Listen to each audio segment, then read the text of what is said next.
Здравейте на всички! Радвам се, че сме днес заедно в Банкя. Аз съм Калоян Паргов, на 31 години съм. Общински съветник съм в Столична община, както чухте, и работя по въпросите на образованието, културата, европейската интеграция и гражданското общество.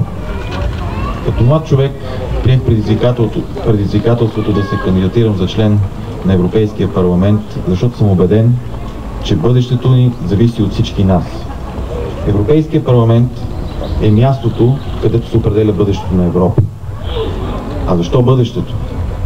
Защото всяко едно решение в Европейския парламент влияе върху живота на всеки един гражданин в общността. На България предстои на 7 юни да изпрати всички 17 свои представители, които да участват във вземането на решения там.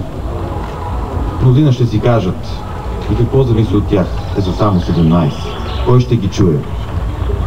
Всеки един от тях с участието си в своята политическа група влияе върху решенията. Върху решенията, които определят посоката на Европа. Към една нова социална Европа или към една Европа на десните, на пазара, който регулира всичко. В Европа има две политически семейства. Това на десните и това на левите. Левите, които защитават и се грижат за интересите на всички нас, на хората. И десните, които защитават интересите на едрия корпоративен бизнес. Разбира се, важно е бизнесът да се развива. Но още по-важно е хората да бъдат на първо място. От всеки един глас зависи каква ще бъде посоката на Европа в следващите 5 години. Дали ще тръгне наляво, ориентирана към хората, към една нова по-социална Европа, или ще тръгне надясно, към защита на по-богатите.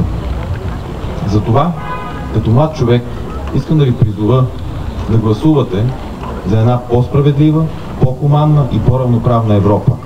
На 7 юни изберете отбора на отличниците. Изберете бюлетина номер 6. Желая ви да бъдете здрави, желая ви късмет и бъдете достойни граждани на Европа. Благодаря ви.